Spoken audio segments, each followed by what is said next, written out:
Let's go Friday. Welcome back to another episode of Happy Friday America. It is super slam in September time. This month's going to be a humdinger for me. But you know what? I love being here on the Discussion Combustion YouTube channel, doing all the fun things. Great shows dropping this week from Mash the Gas, DCPC, and we're kicking your weekend off right here. My name, Kevin Badstone. Joining me across the table, my man, Arthur, slowing it down, September Raw. Oh, that was so easy for you. Welcome into another Happy Friday. And as y'all know, last month was all in August for me. Slow down. September is in commencement. I don't think in commencement is a word, but as long as you get the gist, then you can understand. And like we'll allude to, you could speak a different language than others, and you could still problem solve, as we'll talk about later in this episode. But I'm really happy to be starting off this Friday with you, Kev. Let's let it rip. Tater Chip, we're going to lightning round this as we always do. Got great articles coming your way. Starting with Today in History, September 5th. What you got, Art? September 5th in 1666. Firebreaks finally bring the Great Fire of London under control, leaving 13,200 houses destroyed and only 8 dead. I mean, R.I.P. I know it was hundreds of years ago, but R.I.P. to those 8 dead. You know, you just think about all these fires, it's crazy. And one misconception that I found recently was that 666 is the number of the devil. And I actually have done some more research recently that brings some light that it's actually a number that is to prosperity and wealth and new things to come. So whatever you want to focus on, that's what you're going to receive wherever you're focusing. Would that be like an angel number? Yeah, it is an angel number. Why did it become satanic? Maybe because of this fire that happened in 1666. I don't know why it became satanic. I've never known the answer to that. But you know, I'm working on my finances. My wife is aligned with me working on it. We both got some 0% interest cards, and both of our security codes were 666. Wow. Talk about alignment, but I'm getting sidetracked. We got history in 1698. This is way back. I'm keeping it way back. So in 1698, the Russian Tsar Peter the Great imposes a tax on beards. Okay, this guy obviously was insecure because in his painting next to this, he has this big old mustache. Yeah, well, that was the thing back then. They'd rock them handlebar hangers. Yeah, so you're going to allow mustaches but then tax the beard? Come on, man. What's up with that? I can't agree with it. 1882. What kind of beard tax do you think it was? It was, the rubles were at an all-time high back then, I'm sure. But 1882, 10,000 workers march in the first Labor Day parade in New York City. I know we just got finished celebrating that last weekend. But hey, man, you know, around this time of year, 1934. This one, I was like, oh, cool, when I saw this, so I had to put it in. American pilot Wiley Post discovers the jet stream while flying at a high altitude near Chicago, Illinois. Did you know this one already? I didn't know the year, but I knew how it got discovered, and that's pretty cool. Yeah, I had no idea, and just imagine, like, what am I dealing with up here? It's kind of cool. We have these streams in the ocean and then also in the air.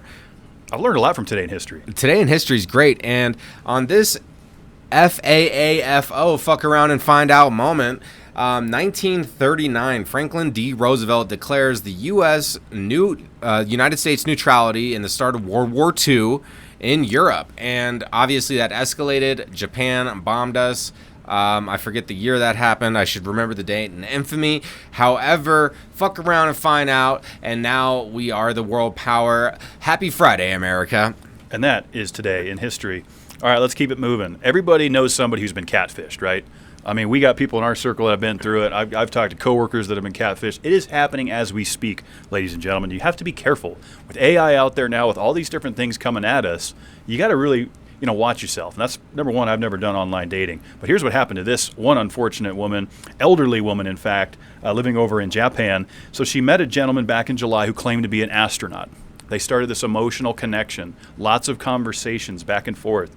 And basically, he coerced her to giving money, said, I'm stranded in this spaceship. I'm up here, and we don't have oxygen. We're under attack. I need money for oxygen. So I have a lot of follow-up questions to that as to why she thought her money was going to be able to fund oxygen up to the spacecraft. But that's the story that was pitched. She gave him approximately 1 million yen, which equates to about 6,700 American dollars. Yeah. It's a lot of money. That is. It's a lot of money to be just thrown away on fake spaceship scams. I'll let you continue. Yeah, no, I'm just going over the basics here. And so, look, she's an elderly woman, easily taken advantage of here, got caught up in the nonsense. Problem is, this went on for so long. She didn't just start giving him money right away. How old was she? I don't have an exact age. It just says elderly woman. Okay. So I'm going to say probably over 75. Okay. And probably a lonely woman. And, it wasn't like, hey, can you give me money right away? They built up to this. They built a relationship. They were chit-chatting back and forth. Obviously no video chats. It's just this back and forth stuff like we've seen in the past. I mean, I've had buddies get duped on dating sites where they're mailing pizzas to someone's house and they're getting champagne in return. It's bizarre. And so this is what's going on in my lead article, Art. It's one of those scenarios where I only hope as I grow older I'm able to stay keen. And it is difficult, though, because the oldest generation alive right now, they were using dial-up phones. Cell phones didn't exist. They didn't even exist. No, they were using rotaries. Kids. So just how they've seen technology change is very foreign, especially with how they grew up. So first of all, there's that point. Yep. But to believe that an astronaut is out of oxygen and their own country isn't going to give them oxygen or try to do a space-saving mission, yeah, that's very naive. I don't care how old you are. I agree. But yeah, you got to be cautious out here. You got to be really cautious on these online dating. They call them romance scams. Hey, I met my wife on Facebook, so I'll say there, but I did have a method. I had a pure method to discover if this was a real person or not. First of all, I wouldn't be going back and forth with any texting. Right. I'd be hey, I'm interested in meeting. If he's in a spaceship, there's really no meeting up. But it's let's do a video call, which you already mentioned that did not happen. It didn't happen. And if the video call's legit, then you schedule the date. And if the date's good, then you schedule a second date. Yeah, old school. So I had my method. You applied old school rules to new school technology. Yeah, and this is crazy. Unfortunately, since 2023, this is a crazy factoid here, Art. More than 64,000 Americans have lost over $1 billion to romance scams, and that is double what was lost over just the few years previous to that. Wow. Romance scams are on the rise, so you got to watch yourself out there, folks. Woo! Be careful in the game of love. All is fair in love and war, is what they say. God bless. And we're going to move into the hero of the week. And I really like this one. Stood out to me from the Good News Network, one of my trusted sources for You do go to them quite a bit. America. Honorable mention here on Happy Friday, America. Yeah. They find some good heroes. Stephen Harris, Pittsburgh police officer. Salute to you and taking money out of your own wallet to help a citizen in need. So here's the story: is this guy is at a bus station. He's acting unruly. The police get called. Our man Stephen arrives on scene to discover that this guy doesn't speak English, he doesn't read English, and he's also deaf. So instead of just being impatient with this whole scenario, Stephen does call the helpline. Most police departments do have a line that they could call into if they need a translator. The dude speaks French, but he actually needs somebody to do sign language because he's deaf. So I believe that they got someone on scene to actually do sign language, or maybe they did that over a video call or something of that nature. But basically what happened with this guy is he had his bus ticket, he had all of his wallet and luggage on the bus, stepped off to stretch his legs, and then the bus is calling hey, all aboard, I'm about to leave. He's deaf. He couldn't hear it. And the bus left. Damn. And so he's stuck there, doesn't speak English, doesn't read English, and is getting the cops called on him because all of his stuff is now gone. It's on the bus. Yeah, it's gone. Damn. And so once Stephen figures out this story, he's like, you know what, man? This guy needs to go to New York from Pittsburgh. I'm gonna pay that $113 out of my own pocket with my own debit card. What a solid lad. He gives credit to his great grandmother for this type of mentality. He says that his grandmother, who was a different generation from a different time, always would teach the grandchildren and the generations, because his great grandmother, be a good man. Just be a good man, be good to other good men, do good into this world. So that's what Steven said he was doing. He was being a good man to another good man. He was helping a guy in need that he just had a little bit of misfortune happen. And that's why I'm giving you Hero of the Week.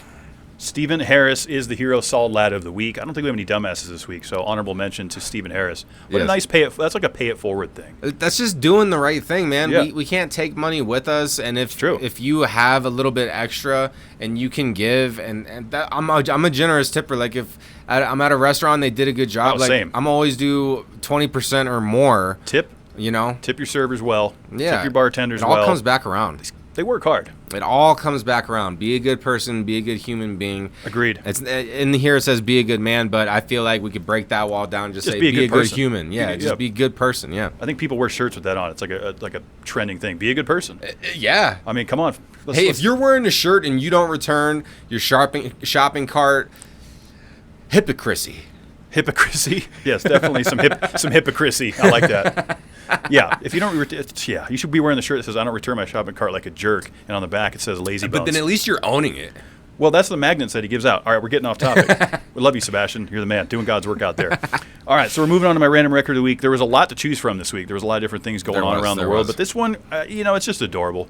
You got to click the link below and watch this cute little parrot go out there, Art, and he sets the record. You ever seen how parrots can coordinate colors and patterns and different things? Like, they're smart.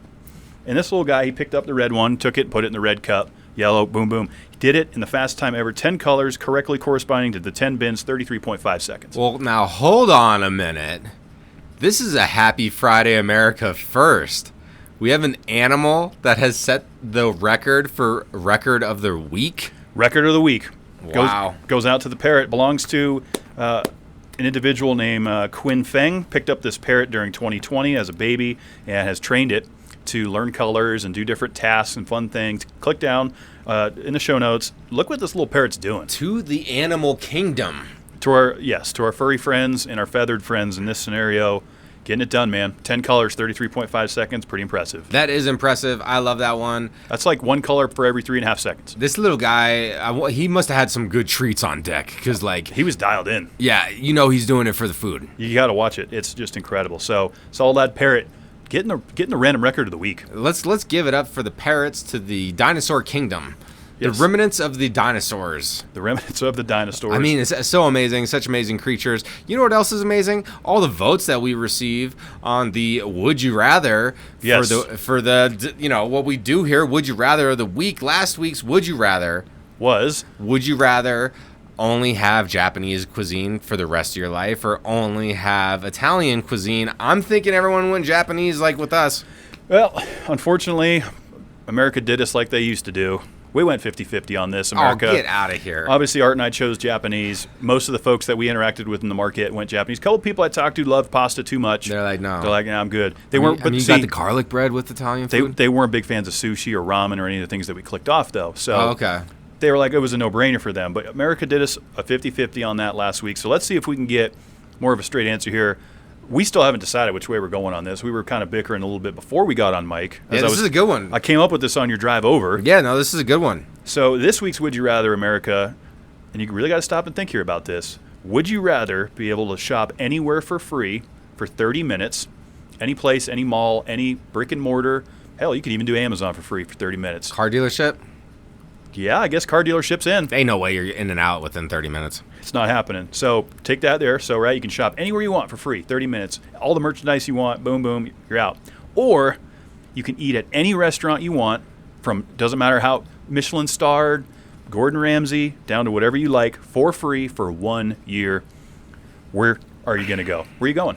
So I have made my decision because I really started thinking about it when you were saying it. And I'm taking the 30 minutes. Okay. And I'm going into like a Rolex store or like an Omega, high-priced watches. And you're going to sell them. Yeah, and I'm going to just swoop all of that merchandise. Yep. Like everything they have in the store. And then I'm just going to go sell all that stuff and I'll make hundreds of thousands of dollars. Probably over $1 million. Yeah. Millions. A lot of money. So yep. I'm going with that one. I'm going with you.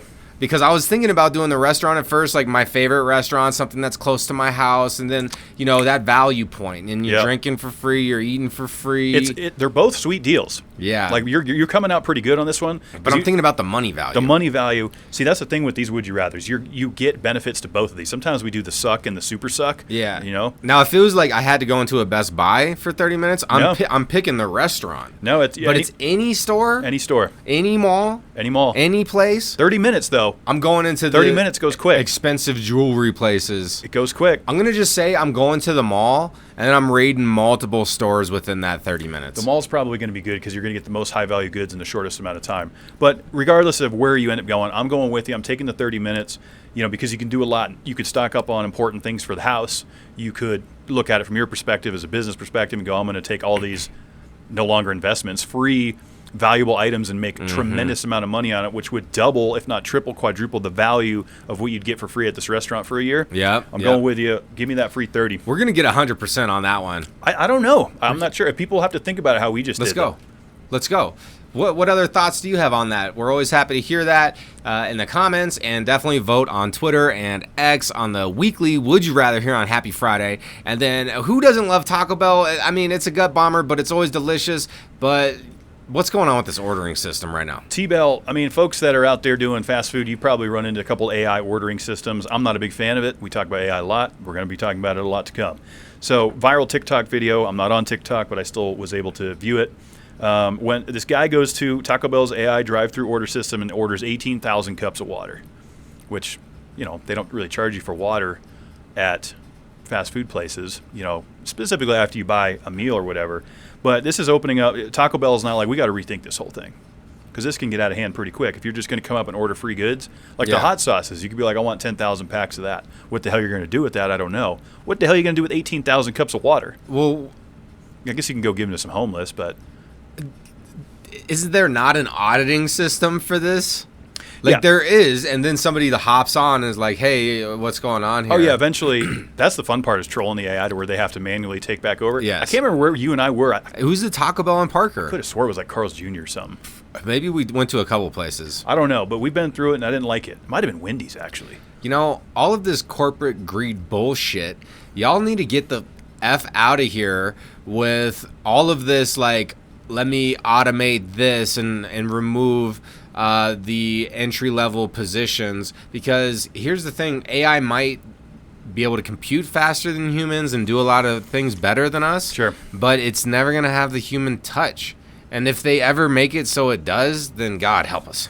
Well, and that's just it. I mean, Taco Bell obviously responds with, we've already processed 2 million orders successfully with no issues. You're going to have some hiccups here and there. But this guy trolled the hell out of the AI system. Right, like we were talking about before we jumped on. I don't know if people have seen. People are trying to get ChatGPT to count to 1 million. It won't do it. It's defying the order. Whatever. I don't really give a shit, because I don't like AI automated systems like this. But it just goes to show you that AI is supposed to do what you tell it to do. It did. Could cost the company a lot of money if it's not audited properly. And so they're going to have to pull back the books and bust it open and go, man, how can we tighten this up?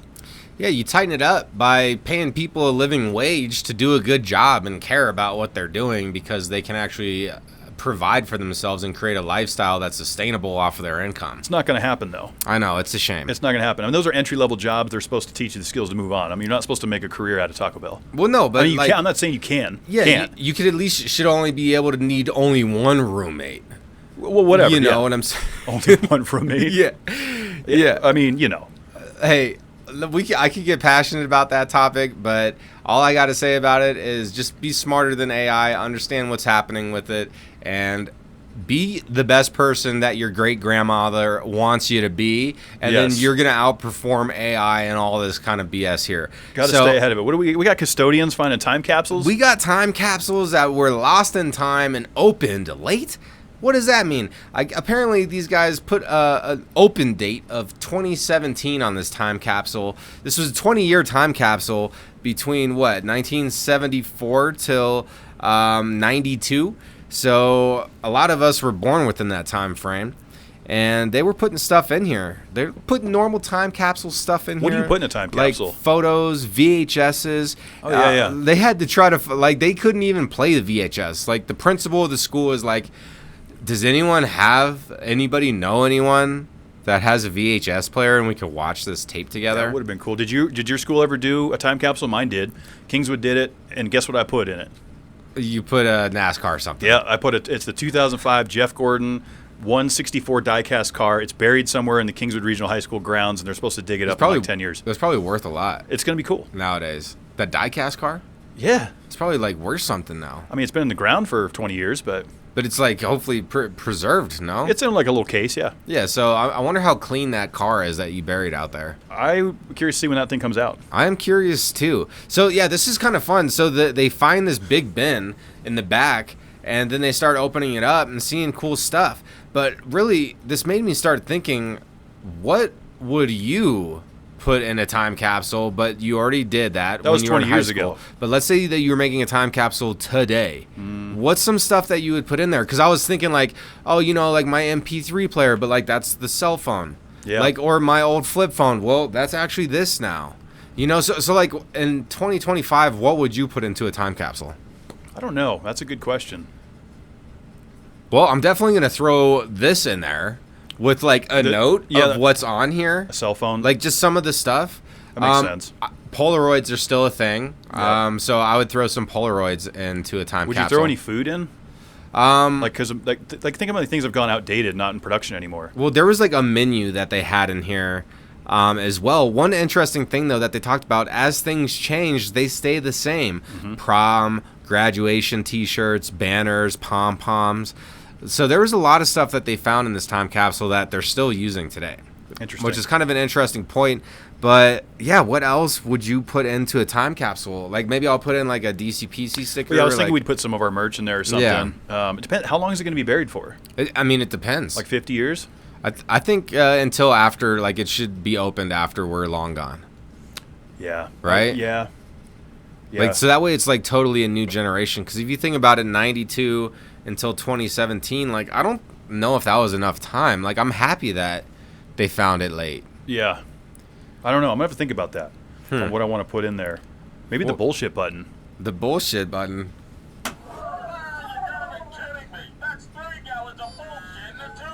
Bucket. Hey, we know all these. I don't know, though, because this is like in 90s type of stuff. They still had this. They had like the Staples one. Like, what's really unique to 2025? There's so much happening, like with technology. Like, because you could throw anything you want in there, technology-wise. Maybe, okay, so you throw in the... Like a PlayStation Pro? Yeah, like one of those, or like some of the glasses with the camera. Got to throw some Labubu's in there. Some Labubu's would make it... Those got to go in there. That's totally 2025. That would totally make it in there. I was just talking to one of my accounts today about it. Yeah, no, I agree with that. Just an interesting one. Got me thinking, like, what would I want to share with the future? I don't know. Let us know in the comments. That might be fun to have a little back and forth on that. What are you throwing in the time capsule? Let us know, folks. Good article there, Art. That got us thinking a little bit. All right, now we're going to move on to something ridiculous. Solid lad Bill Belichick, my man, got his ass absolutely handed to him Monday night in his debut with the University of North Carolina. I don't think he should have come back to coaching. I love what you did for New England, Bill. But this has just gotten out of hand. So Bill Belichick's girlfriend, Jordan Hudson, a lot of folks have seen, she's 24 years old.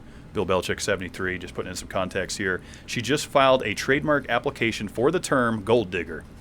And so what the idea of this is they want to create like a apparel and different like niche things they can sell under that. Okay. So we've got Chappelle Bill, No Days Off. We got Bellicast, and she wants to do like gold digger lockets and earrings and. But she can't trademark like that term universally. It's like Patriot specific. She's well. Would it be a patent? Is that what you're saying? Well, because like Kanye's song way back in the day, be a gold digger. Well, yeah, or whatever. So, like, what if anyone says that, then they owe her? No. So she's not trying to copyright that term. She wants to trademark that and use it in essentially a marketable position. I think it's genius. Look, she's owning that. No, I think it actually is genius based on her scenario, but it makes me question a lot of things. Like what? Well, Bill doesn't care. He's got money. He's an 8-time Super Bowl champion. He's got this young girlfriend. And then she's with this rich guy who also has the accolades I just went through. why not try and market that for the future? Yeah. And build a brand off it. I don't think there's anything wrong with it. I think this is a definition of American capitalism at its finest.